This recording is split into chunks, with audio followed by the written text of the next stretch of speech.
Aroma uap air yang bercampur dengan sari kepompong sutra alam selalu berhasil menenangkan debar jantungku yang tidak teratur. Di sudut bengkel kerja Sentanu Sutra yang terletak di lereng Sleman ini, matahari sore menyelinap masuk melalui celah-celah ventilasi kayu, menerangi miliaran partikel debu halus yang menari di atas barisan mesin tenun tradisional. Nama saya Kanaya Sentanu, usia saya 38 tahun, dan jemari saya telah menghabiskan separuh hidupnya untuk meraba memilah serta menata benang-benang sutra ini menjadi selembar kain yang dihargai ratusan juta rupiah oleh para kolektor di luar negeri. Orang-orang melihat saya sebagai sosok wanita yang tenang mapan dan tangguh, pemilik sebuah dinasti kecil, kerajinan tenun premium yang berhasil bertahan di tengah gempuran tekstil pabrikan modern. Namun, sore itu ketika saya menatap gulungan benang sutra berwarna putih gading di hadapan saya, pandangan saya mendadak kabur oleh lapisan air mata yang sejak pagi saya tahan dengan sekuat tenaga. Ada keletihan psikologis yang sangat pekat, sebuah beban tak kasat mata yang selama bertahun-tahun ini saya panggul sendirian di atas pundak saya. Tanpa pernah berani saya keluhkan kepada siapapun, termasuk kepada bumi anak angkat saya yang sangat saya cintai. Setiap kali saya menyentuh kayu kasar dari alat tenun peninggalan almarhumah, ibu saya, ingatan saya selalu ditarik kembali pada sebuah trauma masa remaja yang membentuk lubang hitam di dalam jiwa saya. Saya baru berusia 16 tahun ketika sekelompok orang berseragam datang ke rumah masa kecil. Kami membawa papan penyitaan dari pengadilan dan mengusir ayah saya yang saat itu terduduk lemas di lantai tanah karena kebangkrutan usaha perkebunannya. Rasa bersalah kronis karena gagal menyelamatkan ayah dari kehancuran mental hingga beliau wafat dalam kemiskinan telah menjelma menjadi obsesi psikologis yang mengakar dalam diri saya. Saya harus mandiri. Saya harus memiliki tempat bernaung yang sah atas nama saya sendiri, dan saya tidak boleh membiarkan sejarah kelam itu terulang kembali. Ketakutan terbesar saya bukanlah kemiskinan itu sendiri, melainkan kehilangan hak asuh atas bumi remaja 15 tahun yang saya adopsi dari sebuah panti asuhan kecil saat dia masih bayi merah, serta menyaksikan bengkel tenun sutra warisan ibu ini runtuh menjadi abu. Demi melindungi ekosistem kecil ini, saya rela menahan segala bentuk penderitaan batin. Bahkan, ketika saya harus melangkah masuk ke dalam Pendopo Noto Diningrat, sebuah rumah besar berarsitektur Jawa klasik, milik keluarga suami saya, di mana saya diperlakukan tidak lebih dari sekadar orang asing yang menumpang hidup.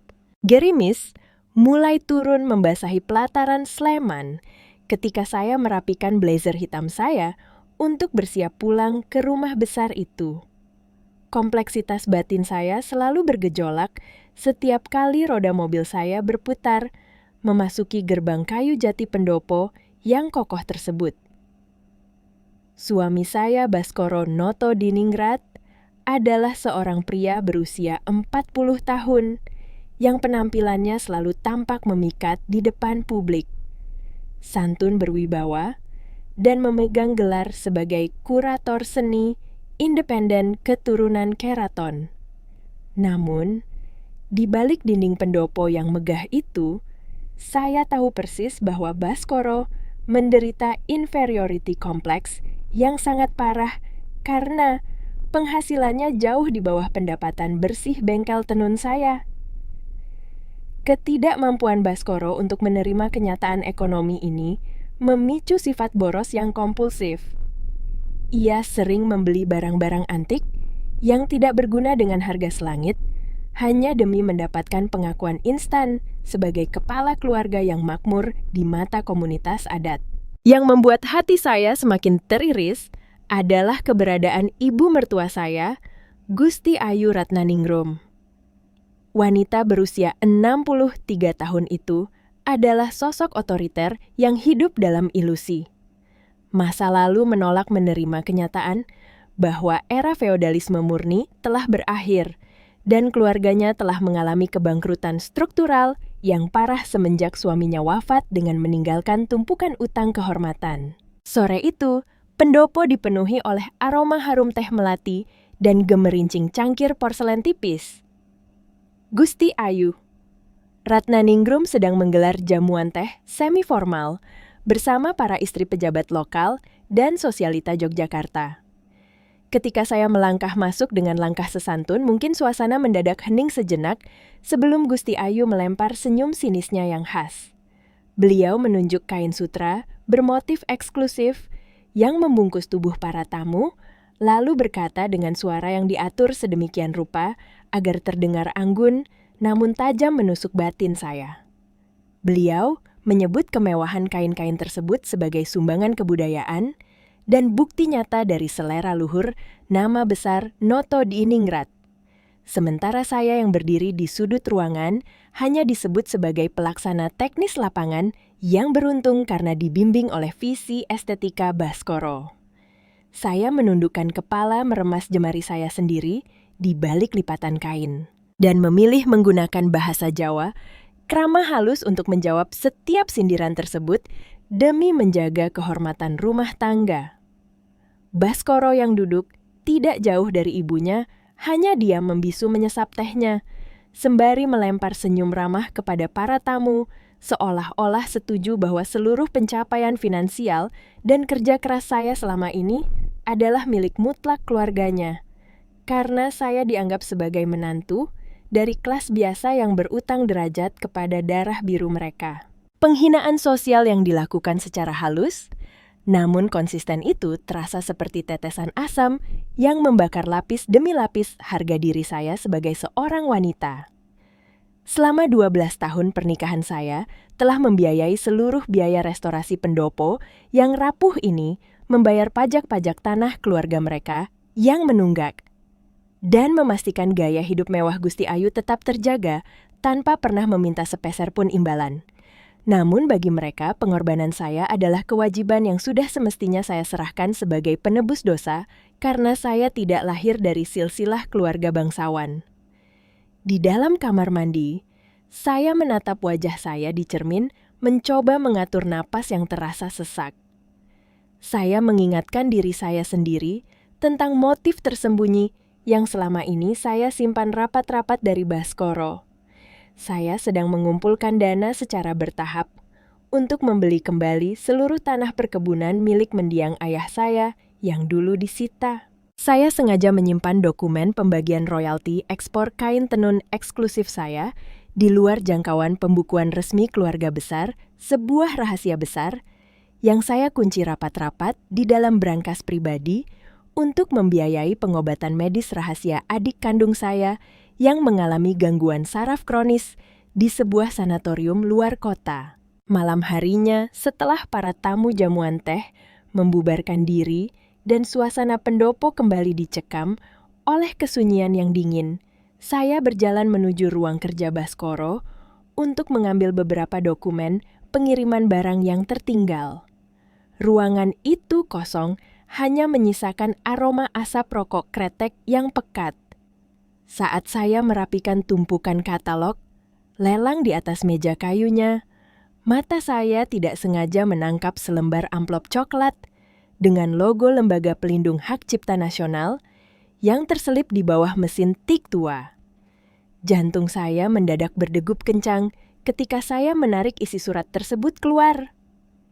Di atas kertas legal itu, tertulis sebuah berkas somasi dan klaim kepemilikan eksklusif atas motif Nirwana Bumi, sebuah motif tenun sutra mahakarya yang saya desain sendiri selama 3 tahun dengan memadukan unsur filosofi tanah kelahiran ayah saya. Surat itu menyatakan bahwa lisensi motif tersebut telah dijual secara eksklusif kepada sebuah sindikat kolektor seni hitam dengan nilai kontrak yang fantastis, tanpa ada satupun tanda tangan atau persetujuan tertulis dari saya selaku pencipta sahnya. Tubuh saya gemetar seketika. Rasa tidak percaya dan keterkejutan emosional membuat lutut saya terasa lemas di dalam ruangan yang sunyi itu. Pintu kerja mendadak terbuka dan Baskoro melangkah masuk dengan ekspresi wajah yang langsung menegang saat melihat dokumen tersebut berada di tangan saya. Namun, dengan keahlian manipulatifnya yang pasif-agresif, ia segera mengubah raut wajahnya menjadi senyuman manis yang penuh bujuk rayu.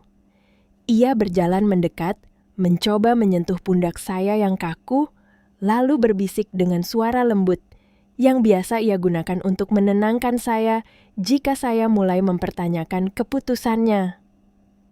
Baskoro mengatakan bahwa dokumen itu hanyalah kesalahpahaman administrasi kecil dalam pembukuan korporat yang sedang ia rapikan demi kebaikan bersama.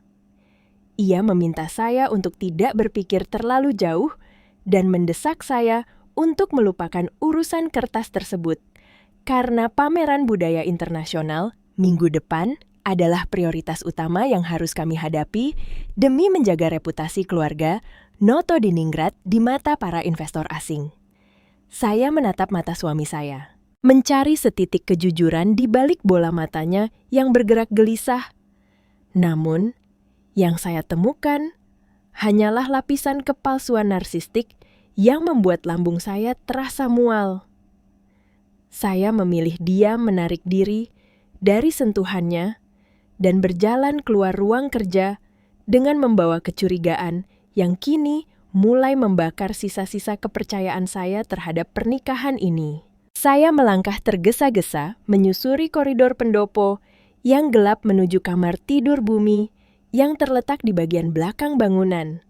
Ketika saya mendorong pintu kayu kamarnya yang sedikit terbuka pemandangan di dalam kamar, langsung membuat seluruh pertahanan batin saya runtuh berkeping-keping. Bumi anak angkat saya yang baru berusia 15 tahun, sedang terduduk di lantai dengan tubuh yang bergetar hebat sembari memeluk sebuah laptop tua milik kakaknya. Wajah remaja sensitif itu tampak sangat pias, dan air mata telah membasahi pipinya yang kemerahan. Di layar laptopnya terpampang sebuah surat elektronik resmi berupa notifikasi pemblokiran dana beasiswa pendidikan internasionalnya dari Yayasan Keluarga Besar Noto Diningrat. Dengan suara yang tercekat dan napas yang memburu Bumi, menatap saya dengan tatapan ketakutan yang luar biasa.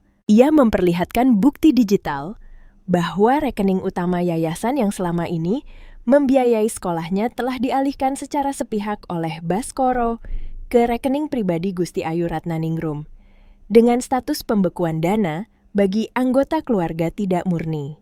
Mendengar kata darah asing dan melihat anak saya diperlakukan seperti aib, terbuang di dalam rumah yang saya biayai sendiri, dada saya terasa seperti dihantam oleh batu besar yang sangat dingin. Di luar pendopo hujan deras, mendadak turun dengan suara gemuruh yang mencabik kesunyian malam, membasahi pilar-pilar jati kuno yang berdiri angkuh di atas penderitaan kami. Saya berlutut di depan Bumi, memeluk tubuh ringkihnya dengan sangat erat, sementara mata saya menatap lurus ke arah koridor luar dengan tatapan yang tidak lagi mengandung kesedihan atau ketakutan. Di ambang pintu kamar yang remang-remang itu, saya memegang akta pendirian bengkel tenun Sentanu Sutra di dalam tas saya dengan jemari yang terkepal kencang. Ada sebuah kesadaran baru yang bangkit dari dasar jiwa saya yang paling dalam. Sebuah konspirasi keserakahan yang sangat kejam sedang merayap di balik dinding pendopo ini untuk merenggut anak saya, bisnis saya, dan seluruh harga diri yang saya miliki demi menyelamatkan silsilah darah biru mereka yang sebenarnya telah lama membusuk menjadi abu. Rasa penasaran ekstrem dan ketegangan psikologis kini mencengkeram benak saya, memaksa saya untuk mengambil langkah pertama dalam membuka topeng kemanusiaan palsu dari orang-orang yang selama 12 tahun ini saya sebut sebagai keluarga. Sisa air hujan semalam masih menggenang di sela-sela lantai batu.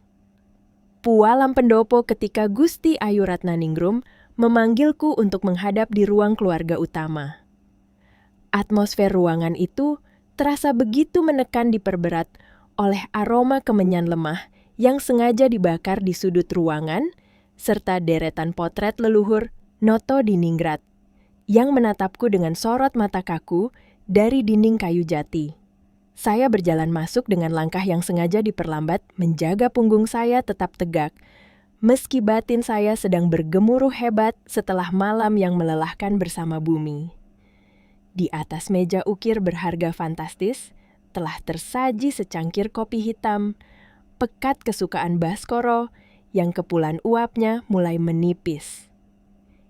Ibu mertuaku duduk di kursi kebesarannya, mengenakan kain jarik bermotif parang rusak yang melambangkan kekuasaan, sementara Baskoro berdiri di sudut jendela membelakangiku sembari berpura-pura sibuk memeriksa catatan lelang di ponselnya. Tidak ada sapaan hangat. Tidak ada tanya basa-basi tentang luka batin yang mereka goreskan pada bumi semalam. Yang ada hanya tatapan sedingin es dari Gusti Ayu yang langsung menghujam tepat ke arah bola mataku. Dengan intonasi suara yang diatur sangat tenang, namun syarat akan intimidasi psikologis. Gusti Ayu Ratnaningrum membuka percakapan dengan meletakkan sebuah map dokumen di depan saya. Beliau menyatakan secara terbuka bahwa pameran budaya internasional di Yogyakarta minggu depan membutuhkan dana operasional tambahan sebesar 500 juta rupiah untuk menyewa pavilion VIP dan menjamu para kurator asing. Ketika saya dengan santun menjawab menggunakan bahasa Jawa, krama halus bahwa aliran kas bengkel tenun Sentanu Sutra sedang tertahan akibat penundaan pembayaran dari klien ekspor di Paris, wajah Gusti Ayu langsung berubah mengeras. Manipulasi berbasis rasa bersalah langsung dilancarkan. Beliau menyindir bahwa penolakan saya adalah bukti nyata dari watak wanita kelas biasa yang tidak tahu cara berbalas budi setelah diangkat derajatnya oleh keluarga bangsawan. Baskoro akhirnya berbalik menatapku dengan pandangan defensif yang syarat akan kepalsuan narsistiknya. Lalu menimpali bahwa saya terlalu perhitungan terhadap keluarga yang telah memberikan perlindungan sosial dan nama besar Notodiningrat di belakang nama saya. Keretakan hubungan domestik kami mencapai titik krusial ketika saya dengan tegas menolak untuk mencairkan dana tersebut sebelum Baskoro memberikan penjelasan logis dan tertulis mengenai somasi hak cipta motif Nirwana Bumi yang saya temukan semalam. Mendengar tuntutan saya yang terstruktur, Baskoro mendadak gugup, wajahnya pias seketika sebelum akhirnya berubah menjadi topeng kemarahan yang pasif-agresif.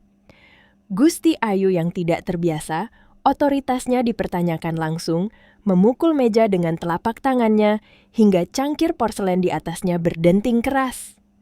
Beliau menuduh saya sebagai istri yang sombong serakah dan mulai berani mendikte suami hanya karena memegang kendali atas keuangan perusahaan.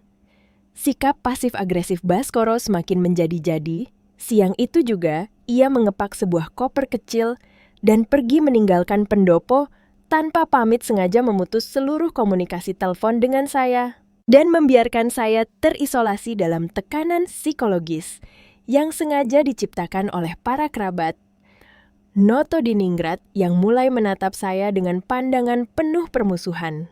Tekanan sosial yang saya hadapi tidak berhenti di dalam dinding pendopo.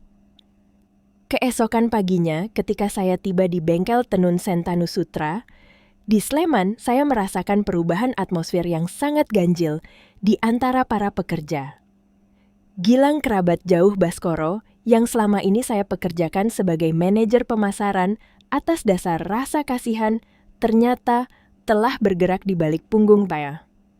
Menggunakan kedekatannya dengan para buruh senior, Gilang menyebarkan fitnah kejam bahwa saya sedang mengalami krisis keuangan pribadi dan berencana memotong insentif tahunan, serta memangkas tunjangan kesehatan para pengrajin demi membeli tanah warisan ayah saya di luar kota.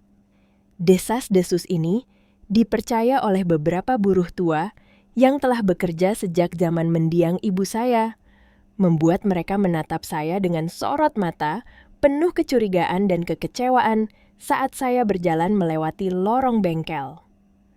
Kontrol operasional saya mulai digoyang secara perlahan melalui sabotase psikologis yang terstruktur ini. Kondisi mental saya semakin diperparah ketika sebuah mobil kurator resmi dari pengadilan negeri datang ke kantor bengkel tenun saya sore harinya. Petugas tersebut mengantarkan sebuah surat tagihan pemeliharaan fisik struktural Pendopo Noto Diningrat yang bernilai ratusan juta rupiah lengkap dengan memo resmi bertanda tangan Gusti Ayu Ratnaningrum.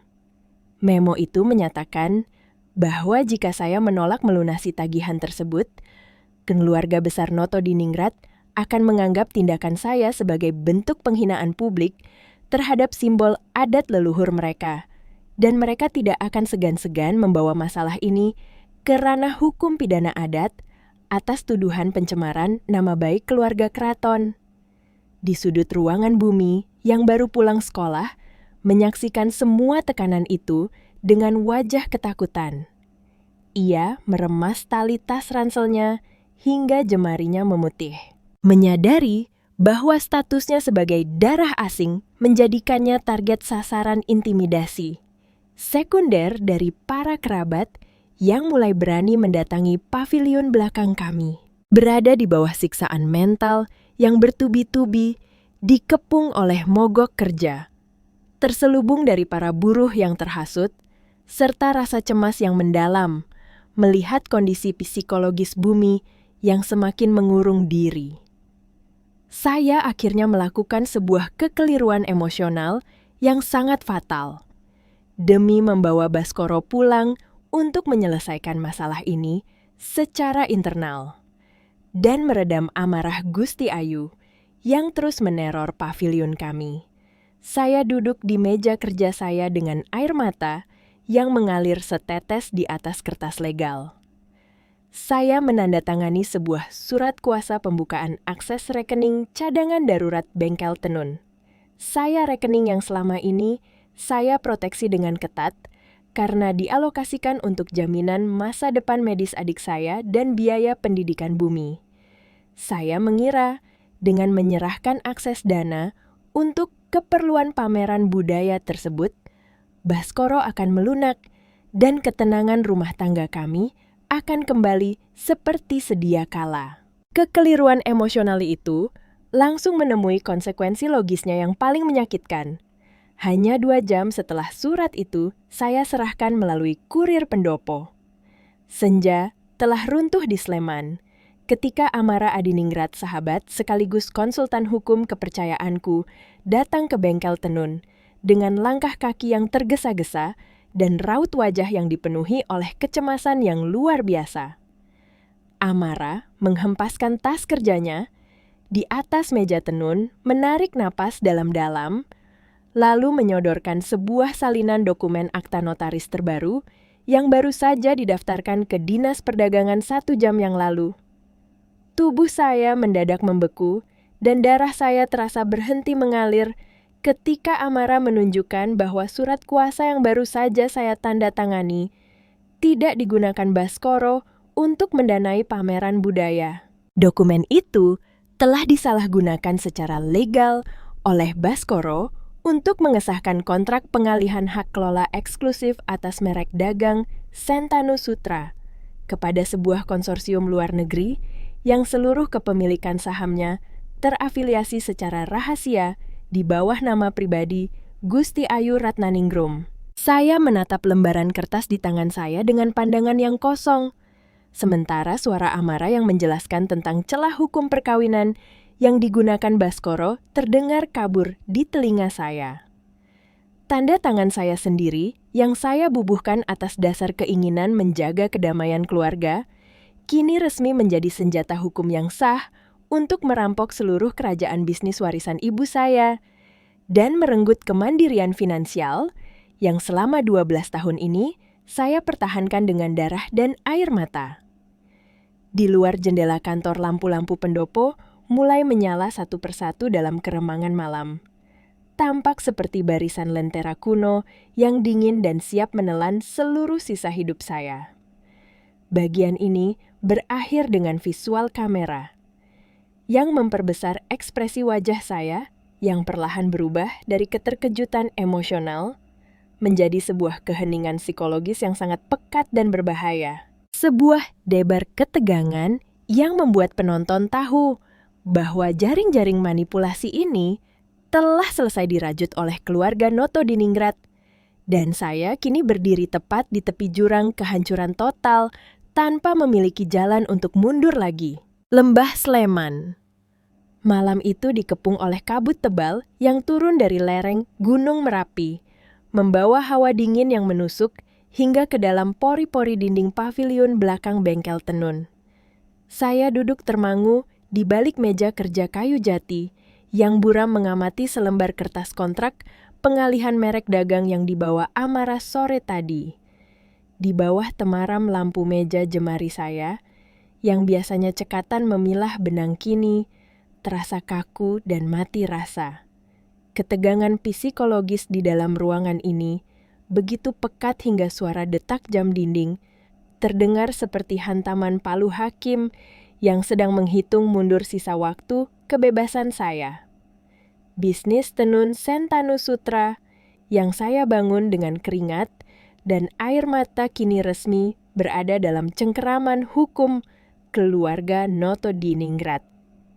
Konsekuensi emosional dari keputusan keliru saya di bagian 2 kini menjelma menjadi badai yang nyata. Para buruh tenun senior mulai melakukan aksi mogok kerja massal setelah terhasut oleh fitnah kejam Gilang, menyebabkan deretan mesin tenun tradisional yang biasanya berderit ritmis, kini membisu seperti barisan nisan kayu. Manipulasi psikologis yang dilancarkan keluarga besar. Suaminya bergerak dengan kecepatan yang mengerikan dan terstruktur. Pada hari ketiga setelah kepergian Baskoro Gusti Ayu Ratnaningrum, datang ke bengkel tenun dengan membawa 4 orang pria tegap berjas rapi, yang beliau sebut sebagai tim manajemen baru profesional pilihan pendopo. Tanpa izin tertulis atau pembicaraan sepihak dengan saya Gusti Ayu, langsung mengumumkan pengambilalihan seluruh fungsi kontrol operasional bengkel tenun atas dasar hak kelola merek dagang yang telah dialihkan. Yang paling menghancurkan mental saya adalah ketika Gilang, dengan senyum kemenangan yang sinis, memasang papan pengumuman segel audit internal di depan pintu ruang kerja pribadi saya. Saya dilarang keras melangkah masuk ke dalam ruangan tempat saya biasa mendesain motif tenun dengan alasan demi menyelamatkan perusahaan dari kesalahan manajemen keuangan. Langkah taktis ini secara de facto menyingkirkan saya dari posisi pemilik sah, mengubah status saya dalam sekejap menjadi orang asing yang terusir dari tanah warisan ibu kandung saya sendiri. Siksaan batin saya mencapai puncaknya ketika Baskoro kembali ke pendopo pada malam keempat dengan membawa topeng kepalsuan narsistiknya yang paling kejam. Ia tidak menunjukkan rasa bersalah sedikit pun. Sebaliknya, ia mendatangi paviliun belakang dan melancarkan manipulasi psikologis tingkat tinggi dengan menyalahkan kesibukan saya di luar rumah sebagai akar penyebab hancurnya keharmonisan rumah tangga kami. Dengan nada suara yang diatur sedemikian rupa agar terdengar seperti seorang korban yang terluka Baskoro menggunakan narasi budaya feodal untuk menekan mental saya. Ia menyatakan bahwa jika sejak awal saya menjadi istri yang berbakti duduk diam di rumah dan mampu melahirkan anak kandung berdarah murni, keluarga besar Noto-Diningrat tidak akan pernah terpaksa mengambil langkah ekstrem ini untuk mengamankan aset masa depan mereka. Setiap kalimat yang keluar dari mulutnya terasa seperti pisau tipis yang menguliti harga diri saya sebagai seorang wanita. Saya menghabiskan sisa malam itu dengan duduk bersimpuh di lantai paviliun, yang dingin menatap lurus ke arah alat tenun kayu milik almarhumah ibu saya yang diselimuti debu, merasa benar-benar hancur dan terkhianati oleh pria, yang selama 12 tahun ini saya layani dengan ketulusan tanpa batas. Melihat saya berada dalam kondisi krisis emosional dan tekanan batin yang nyaris membuat saya limbung. Bumi tidak mampu lagi menahan rahasia yang selama ini ia simpan sendirian. Remaja 15 tahun itu masuk ke dalam pavilion dengan langkah kaki yang gemetar, matanya sembab karena menahan tangis dan tangannya memegang sebuah diska lepas flash disk hitam kecil. Dengan suara yang terbata-bata akibat trauma psikologis, melihat ibunya terus-menerus diintimidasi. Bumi menyerahkan berkas digital, rahasia yang berhasil ia rekam secara diam-diam melalui kamera pengawas nirkabel yang ia pasang di ruang tamu utama pendopo seminggu yang lalu. Ketika saya memasukkan diska lepas tersebut ke dalam laptop tua dan menekan tombol putar, seluruh ruang batin saya seketika bergolak hebat oleh badai keterkejutan yang mengerikan. Di layar kaca yang remang-remang terpampang dengan sangat jelas rekaman audio-video percakapan rahasia antara Baskoro Gusti Ayu Ratnaningrum dan seorang maklar tanah dari Jakarta. Suara Baskoro di dalam rekaman itu terdengar begitu renyah, sangat berbeda dengan suara manis, penuh bujuk rayu yang biasa ia gunakan di depan saya. Pria itu tertawa keras sembari menenggak kopinya, lalu melontarkan kalimat yang menghancurkan seluruh memori pernikahan kami. Kanaya itu perempuan yatim piatu yang haus akan kasih sayang keluarga. Dikasih perhatian sedikit dan disanjung harga dirinya, dia langsung luluh dan menyerahkan segalanya. Pernikahan ini sejak awal adalah proyek terbaik kita untuk memulihkan seluruh aset Noto Diningrat yang bangkrut. Gusti Ayu Ratnaningrum menyambut ucapan putranya dengan anggukan puas, sembari menambahkan rencana kejam untuk menyingkirkan Bumi dari silsilah ahli waris, agar seluruh aset bengkel tenun dan sisa tanah warisan ayah saya jatuh sepenuhnya ke tangan Baskoro secara murni setelah proses hukum selesai. Terbongkar pula fakta menjijikkan bahwa tumpukan utang judi kasino Baskoro di Makau selama ini ditutupi dengan cara memalsukan laporan keuangan bulanan bengkel tenun saya melalui bantuan manipulasi pembukuan yang dilakukan oleh Gilang. Mendengar dan menyaksikan setiap detik rekaman video tersebut, ada sesuatu yang patah secara permanen di dalam dada saya. Namun, di saat yang bersamaan sebuah kekuatan baru yang sangat dingin lahir dari reruntuhan hati saya. Rasa sedih, keinginan untuk mengalah demi kedamaian, dan ketergantungan emosional terhadap konsep keluarga yang selama 12 tahun ini mengikat leher saya lenyap tanpa bekas dalam hitungan menit. Pandangan mata saya yang tadinya redup dan penuh air mata, kini berubah menjadi tatapan yang kosong fokus dan sedingin es maut. Air mata saya berhenti mengalir dengan sendirinya. Tenggorokan saya yang tercekat kini terasa lapang oleh kepastian logis yang absolut. Saya menutup laptop tersebut dengan satu gerakan lambat yang tegas berbalik menatap Bumi yang sedang menangis ketakutan, lalu merengkuh pundaknya dengan cengkeraman tangan yang sangat kuat dan menenangkan. Saya mengambil ponsel saya dari atas meja kerja, menekan nomor kontak Amara Adiningrat, tanpa ada sedikit pun keraguan yang tersisa di dalam jemari saya. Ketika panggilan tersebut tersambung di seberang sana, suara saya yang keluar tidak lagi menggunakan bahasa krama halus, yang penuh kompromi, melainkan bertransformasi menjadi rentetan kalimat pendek logis dan penuh dengan tekanan psikologis yang mengancam.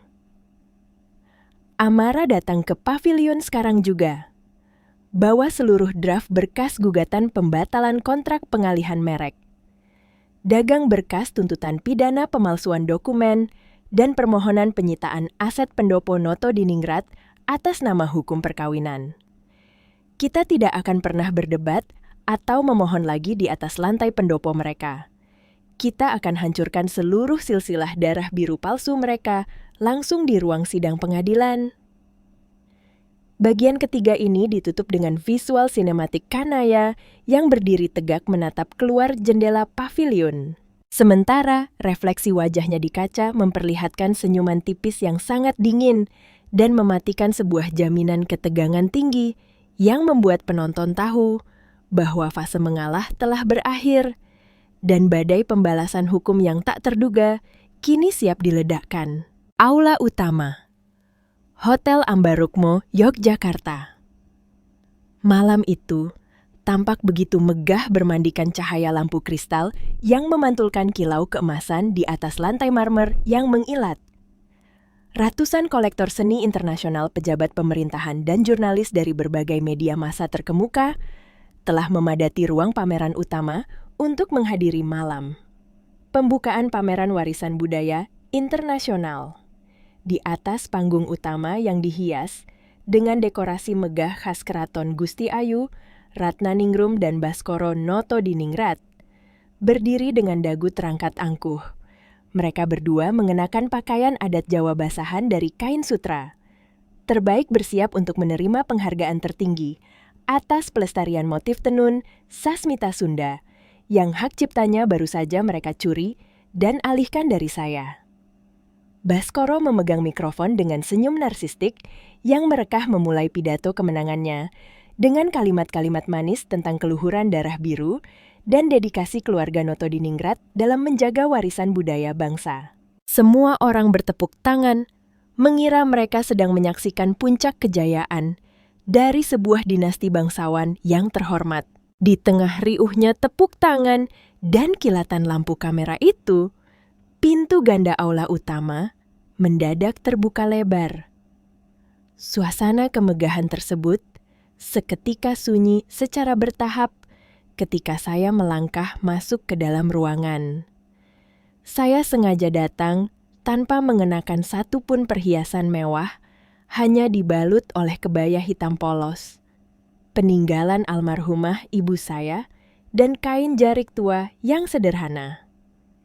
Namun, aura psikologis yang memancar dari langkah kaki saya begitu dingin tenang dan sangat intimidatif hingga membuat pandangan semua orang di dalam aula langsung beralih tertuju pada saya. Saya berjalan lurus menembus barisan tamu, undangan menatap tajam ke arah panggung, di mana wajah Baskoro mendadak berubah pucat pasi dan senyum ibunya langsung membeku saat melihat kehadiran saya. Tidak ada lagi ketakutan di dalam diri saya. Yang tersisa hanyalah kepastian dingin dari seorang eksekutor hukum yang siap menuntut keadilan. Saya melangkah menaiki anak tangga panggung tanpa bisa dicegah oleh siapapun. Berjalan tenang menuju meja operator di sudut panggung dan mengambil alih mikrofon cadangan dengan satu gerakan yang tegas. Sebelum Baskoro sempat memotong pembicaraan saya, memberikan isyarat mata yang tajam kepada bumi yang telah bersiap di balik laptop operator untuk meretas sistem kendali layar proyektor utama aula. Dalam hitungan detik layar raksasa, yang tadinya menampilkan slide keindahan kain tenun langsung berganti secara dramatis, menampilkan rekaman video rahasia yang dibongkar bumi di bagian 3. Seluruh aula besar itu seketika dicekam oleh keheningan yang mengerikan sebelum akhirnya riuh oleh bisikan ratusan orang yang terperangah. Suara Baskoro yang tertawa renyah sembari menyebut pernikahan kami sebagai proyek pemulihan aset Notodiningrat yang bangkrut dan bukti transfer utang judi kasinonya di Makau bergaung keras melalui pelantang suara, menelanjangi seluruh kebusukan moral mereka di hadapan publik internasional. Ledakan emosi tidak lagi dapat dibendung. Gusti Ayu Ratnaningrum yang kehilangan seluruh harga diri dan wibawa sosialnya dalam 1 detik langsung kehilangan akal sehat. Dengan wajah yang merah padam oleh rasa malu yang ekstrem wanita tua, itu melangkah maju secara histeris, mengangkat tangannya, dan mencoba menampar wajah saya di depan sorot kamera jurnalis yang terus menyala. Namun, saya tidak menghindar sedikit pun. Dengan ketahanan mental yang kokoh saya menangkap pergelangan tangan ibu mertua saya di udara, mencengkeramnya dengan sangat kuat, hingga beliau meringis kesakitan. Saya menatap lurus ke dalam bola matanya yang bergetar panik, lalu berkata dengan suara yang sangat tenang, namun bertenaga menggema di seluruh sudut aula. Harga diri seorang ibu tidak pernah dibangun dari hasil mencuri keringat menantunya demi menutupi utang judi putranya. Hari ini, di depan hukum dan seluruh saksi di ruangan ini, kontrak kepemilikan pendopo Anda telah resmi saya batalkan demi hukum. Mendengar kalimat tegas saya yang menghancurkan seluruh eksistensi keluarganya, Baskoro mengalami guncangan psikologis yang hebat hingga kehilangan kendali atas akal sehatnya. Dengan mata yang memerah karena amarah yang gelap dan rasa frustrasi yang mendalam, ia menerjang maju dan mendorong tubuh saya dengan sangat kasar ke arah barisan replika alat tenun tradisional yang terbuat dari besi tajam di sudut panggung.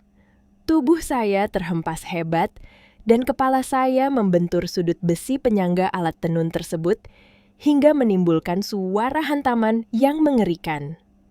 Pandangan saya mendadak menggelap sejenak ketika rasa sakit yang luar biasa menjalar di kepala saya. Darah segar yang hangat langsung mengalir deras dari pelipis saya, menetes cepat membasahi kain kebaya hitam yang saya kenakan meninggalkan noda merah pekat yang mengerikan di atas panggung pameran. Bumi berteriak histeris berlari menaiki panggung dan langsung memeluk tubuh saya yang terkulai lemas dengan tangisan yang pecah, mencoba menahan aliran darah di kepala saya dengan jemari remajanya yang gemetar. Sementara itu, Amara Adiningrat dengan taktis langsung memberikan instruksi keras kepada tim keamanan hotel untuk mengunci seluruh pintu aula dan menahan Baskoro yang mencoba melarikan diri dalam kondisi panik luar biasa. Kilatan lampu kamera dari puluhan jurnalis terus menyambar adegan tragis tersebut tanpa henti merekam setiap tetes darah yang mengalir dari kepala saya sebagai bukti nyata dari tindakan kriminal seorang pria berdarah biru. Bagian keempat ini ditutup dengan shock emosional yang sangat masif. Visual sinematik menampilkan Baskoro yang diringkus paksa oleh petugas kepolisian yang baru tiba di lokasi sementara Gusti Ayu Ratnaningrum menjerit histeris sebelum akhirnya pingsan di atas lantai panggung, menyisakan pemandangan kehancuran total dari sebuah keluarga bangsawan yang kini resmi berakhir dalam kubangan noda darah dan kehinaan publik. Aroma cairan antiseptik yang tajam berpadu dengan dinginnya pendingin ruangan kamar perawatan. Rumah Sakit Panti Rapih Yogyakarta menciptakan keheningan psikologis yang sangat pekat di dalam benakku. Saya terduduk bersandar di atas ranjang dengan kepala yang dibalut perban putih. Tebal menatap lurus keluar jendela kaca besar yang buram oleh rintik hujan sore di awal Desember. Tidak ada lagi sisa amarah, tidak ada lagi dendam yang menggebu-gebu. Lanskap batin saya kini bertransformasi menjadi sebuah ketenangan yang mati rasa sebuah ruang sunyi yang berat setelah badai konfrontasi besar di aula pameran bergulir. Akibat dari ledakan di bagian 4 kepolisian daerah, telah resmi menetapkan Baskoro Notodiningrat sebagai tersangka utama atas pasal penganiayaan berat serta dugaan penipuan korporat terstruktur. Seluruh aset finansial dan rekening bank milik keluarga Notodiningrat dibekukan secara total oleh kurator pengadilan. Menyusul temuan aliran dana ilegal hasil pemalsuan dokumen yang langsung terhubung dengan jaringan pencucian uang sindikat judi internasional. Perubahan kondisi mental dan pembalikan kekuasaan di dalam lingkaran keluarga kami kini terjadi secara mutlak dan masuk akal. Pendopo Notodiningrat yang selama 12 tahun saya rawat dan biayai dengan keringat sendirian, sekarang berdiri sunyi seperti kuburan tak terurus di bawah siraman hujan dipagari oleh garis kuning polisi dan disita sebagai jaminan hukum atas kerugian material bengkel tenun saya. Gusti Ayu Ratnaningrum, Wanita yang dahulu begitu berkuasa dan meletakkan harga dirinya di atas silsilah darah biru, kini mengalami guncangan psikologis yang sangat ekstrem akibat hancurnya status sosial mereka di mata publik Yogyakarta. Beliau terpaksa mengungsi dan tinggal di sebuah rumah kontrakan kecil yang lembab di pinggiran kota, kehilangan seluruh pelayan kerabat, serta lingkaran sosial elitnya yang berbalik mencemoohnya. Kamera batin saya menggambarkan sisi manusiawi yang tragis. Gusti Ayu kini harus mencuci pakaiannya sendiri di kamar mandi kontrakan yang sempit dengan tangan yang gemetar hebat meratapi runtuhnya nama besar yang selama ini beliau bela menggunakan cara-cara yang salah dan penuh keserakahan. Dalam keheningan rumah sakit itu, Amara Adiningrat masuk dengan langkah profesional yang tenang menyodorkan selembar surat bertuliskan tangan yang kaku dengan stempel resmi dari rumah tahanan kepolisian. Surat itu datang dari Baskoro. Pria yang dahulu selalu berbicara manis penuh tipu daya narsistik itu, kini menuliskan kata-kata yang syarat akan keputusasaan. Ia memohon meratap dan mengemis agar saya bersedia mencabut tuntutan pidana batin, demi memori masa lalu pernikahan kami, dan demi sisa kehormatan nama Noto Diningrat yang tersisa. Saya membaca setiap baris tulisan tangan yang gemetar itu, tanpa ada satupun riak emosi yang bergerak di wajah saya. Lalu dengan gerakan tangan yang sangat dingin dan taktis, saya menyerahkannya kembali kepada Amara untuk langsung dilampirkan sebagai dokumen tambahan di pengadilan. Saya menyadari sepenuhnya satu hal, tidak ada penyesalan moral yang jujur dari diri Baskoro. Pria itu hanya sedang ketakutan menghadapi dinginnya, lantai penjara dan hilangnya hak istimewa hidupnya, bukan karena ia peduli pada rasa sakit mendalam yang telah ia goreskan di atas pelipis dan batin istrinya selama belasan tahun. Kehilangan dan kesadaran baru ini justru menuntun saya pada sebuah pemulihan batin yang jauh lebih bermakna di tempat yang paling sunyi. Ketika senja mulai turun, menelan rintik hujan di luar bumi, yang sejak pagi duduk setia di samping ranjang saya, perlahan menggenggam jemari saya dengan sangat erat. Remaja 15 tahun itu tidak lagi menatap saya dengan ketakutan atau perasaan sebagai darah asing yang tidak diinginkan.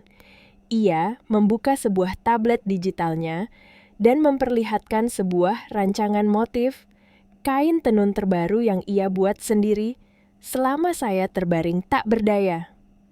Motif itu berupa guratan garis abstrak yang menyerupai pusaran angin dan abu, namun memiliki titik terang di bagian tengahnya. Sebuah karya seni visual yang ia beri judul Abu Pendopo, simbol dari sebuah kebangkitan jiwa dari reruntuhan ego yang dihancurkan oleh keserakahan manusia. Saya menarik tubuh bumi ke dalam pelukan saya, membiarkan air mata saya mengalir tanpa suara membasahi pundaknya. Menyadari sebuah kebenaran manusiawi yang hakiki bahwa meskipun pernikahan saya telah hancur menjadi abu, saya telah berhasil menyelamatkan hal yang paling berharga di hidup saya, jiwa anak angkat saya dan kehormatan, warisan leluhur rumah tenun ibuku yang sesungguhnya. Rintik hujan sore di pertengahan Desember akhirnya mereda meninggalkan aroma tanah basah yang bersih dan berbaur dengan keharuman lembut seduhan teh putih dari lereng Sleman. 3 bulan setelah sidang putusan akhir yang melelahkan di Pengadilan Negeri Yogyakarta, keadilan yang saya perjuangkan lewat jalur hukum yang bersih kini telah selesai dengan kemenangan mutlak. Majelis Hakim memutuskan hak kepemilikan penuh atas seluruh aset merek dagang. Sentanu Sutra kembali ke tangan saya tanpa syarat sementara Baskoro Noto Diningrat dijatuhi hukuman 3 tahun penjara atas tindakan penganiayaan berat dan pemalsuan dokumen korporat. Namun, kemenangan ini tidak membuat saya larut dalam euforia balas dendam. Batin saya bergerak ke arah pemulihan yang lebih lambat kontemplatif dan realistis. Saya mengambil keputusan terakhir, yang mengejutkan banyak pihak, saya menolak mengambil alih Pendopo Noto-Diningrat untuk diri saya sendiri. Melalui bantuan Amara Adiningrat, saya resmi menjual seluruh hak penguasaan fisik aset pendopo tersebut kepada pemerintah daerah untuk dialihfungsikan menjadi Museum Budaya Tenun Publik, sementara seluruh uang hasil penjualannya saya alokasikan untuk mendirikan sekolah alam dan beasiswa bagi anak-anak pengrajin tenun tradisional di berbagai desa terpencil. Sebelum meninggalkan kota Yogyakarta untuk memulai babak kehidupan yang baru, saya melangkah mendatangi rumah kontrakan kecil tempat Gusti Ayu Ratnaningrum tinggal secara rahasia. Tidak ada caci maki, tidak ada tatapan menghina dari diri saya. Saya hanya meletakkan sebuah buku tabungan dengan saldo yang lebih dari cukup untuk membiayai seluruh kebutuhan hidup dan pengobatan wanita tua itu hingga akhir hayatnya. Ketika Gusti Ayu menatap saya dengan mata yang berkaca-kaca, sembari terisak menanyakan mengapa saya masih bersedia membantunya setelah semua penghinaan sosial kejam yang beliau timpakan kepada saya dan Bumi, saya hanya menatapnya dengan senyuman tipis yang sangat tulus. Saya menjawab menggunakan bahasa Jawa krama halus dengan intonasi yang sangat tenang. Saya melakukan ini bukan lagi sebagai menantu Anda, Gusti Ayu. Saya melakukannya sebagai seorang manusia yang diajar oleh mendiang ibu saya untuk tidak pernah membiarkan orang tua kelaparan di masa tuanya. Hubungan kita di dunia ini telah selesai. Kalimat itu seketika meruntuhkan sisa-sisa keangkuhan feodal di dalam diri wanita tua. Itu meninggalkan rasa penyesalan yang terlambat di dalam tangisannya, yang pecah saat saya melangkah keluar dari pintu rumahnya. Kini kehidupan kami telah berpindah ke sebuah rumah panggung kayu baru yang modern, namun sederhana, berdiri kokoh di tepi hamparan sawah hijau yang luas di wilayah Dago atas Bandung. Jauh dari tatanan sosial feodal yang toksik dan penuh tekanan, manipulasi saya dan Bumi diperlihatkan sedang menata kembali alat tenun kayu milik mendiang ibu saya yang berhasil diselamatkan dari abu masa lalu. Sinar matahari sore Desember masuk menembus jendela kaca yang besar, menerangi ruangan dengan kehangatan alami yang menenangkan jiwa. Bumi berjalan mendekati saya dengan langkah yang kini jauh lebih percaya diri, membawa lembaran sketsa desain botani terbarunya, tanpa ada lagi rasa takut dicap sebagai darah asing yang tidak berguna. Di sini, sebuah pesan kemanusiaan yang mendalam tersampaikan dengan sangat kuat ke lubuk batin penonton, bahwa batas dari sebuah ketulusan adalah ketika martabat dan harga diri mulai diinjak-injak oleh keserakahan manusia. Dan sebuah keluarga sejati tidak pernah diukur dari kemurnian, silsilah darah biru atau status sosial yang tinggi, melainkan dari ketulusan hati untuk saling menjaga tanpa ada sedikit pun keinginan untuk menguasai satu sama lain. Kamera bergerak mundur secara perlahan, meninggalkan ruang tengah rumah panggung kami yang terang benderang. Melalui jendela kayu yang terbuka, terlihat saya sedang mengajari Bumi teknik menenun tradisional dengan gerakan jemari yang tenang dan senyuman yang benar-benar lepas dari beban masa lalu. Fokus lensa perlahan-lahan bergeser memandangi bekas luka jahitan yang telah memutih di pelipis kanan saya yang tidak lagi ditutupi oleh perban atau rambut, sebuah simbol visual yang sangat kuat bahwa trauma masa lalu tidak akan pernah bisa menghancurkan diri saya, melainkan telah bertransformasi menjadi sebuah tanda kehormatan diri yang abadi atas kebangkitan jiwa seorang wanita. Audio naskah ini diakhiri dengan perpaduan suara gesekan benang tenun yang berirama konstan tenang dan stabil berbaur serasi, dengan senandung lagu tradisional Sunda Jawa yang syahdu melalui petikan kecapi modern yang melantun lambat meninggalkan efek emosional yang sangat mendalam, bersih, menguras air mata. Dan selesai dengan sempurna di hati jutaan penonton Indonesia.